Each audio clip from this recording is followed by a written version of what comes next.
Here in Chicago, ethnicity and background are points of pride for many people. There's one group of people I've always wanted to get to know better, and that's our Pakistani population. It turns out in Chicago, we have the fourth largest concentration of Pakistanis in the country.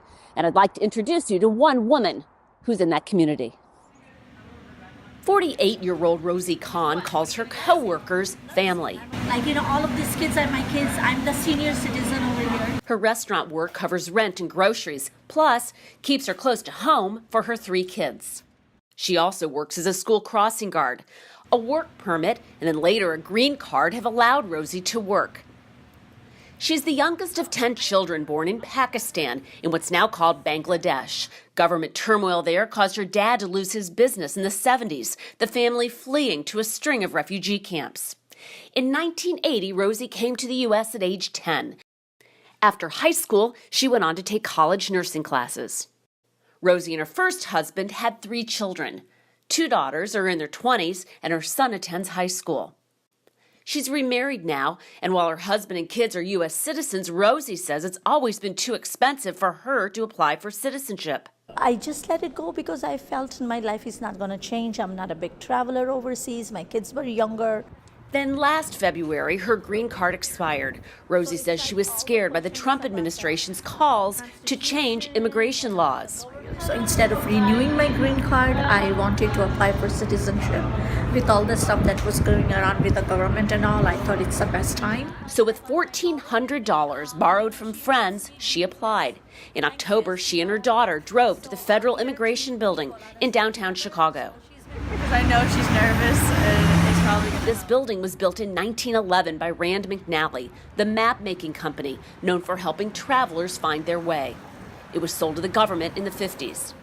Spin through the door, and right away you feel a mashup of hope, excitement, and anxiety.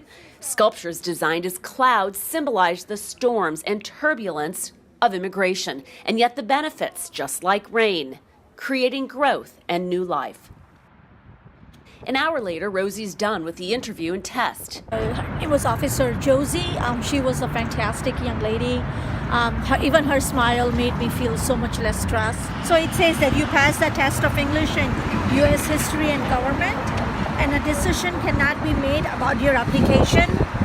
So they're going to let me know in 4 weeks. To better appreciate Rosie's background, we spent a Sunday afternoon in Chicago's Pakistani and Indian neighborhood. All right, so we are on Divan. It's where you can find Indian groceries, Pakistani groceries, all the Islamic decor for your home, and the books and clothes, and a lot of clothes and jewels and everything that you can find. You could find back home, you can find it over here. Where they're doing, they're calling it temporary tattoos, and this is what it is. You see Hannah and somebody's happy about something, right? It's celebration. I came from Pakistan, Karachi. Are you a citizen? Oh, yes. When did you become a citizen? How 1989.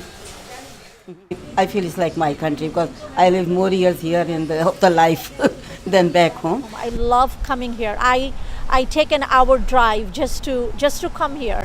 And when it's summertime, it's fantastic. You'll see so many people, so many different colors out here on the street. A couple months later, Rozi found out she passed the test. January 11th, and newspaper headlines are trumpeting immigration news. It's also the day Rozi will take her oath. 114 people from 34 different countries, plus family and friends, respectfully take it all in. I hereby declare to the Constitutions and the laws of the United States. My life doesn't change. I'm still going to work at the same place. I'll still be raising the same kids. I'll still be living in Wheeling, the same place I'm living. Nothing is going to change but the mental state. I feel relieved.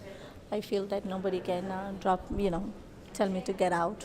With all the media coverage and everything, it was just scary, but I think it happened for good because it pushed me to a way where I applied for it. I'm grateful for this country finally to take me in. I am so ever grateful.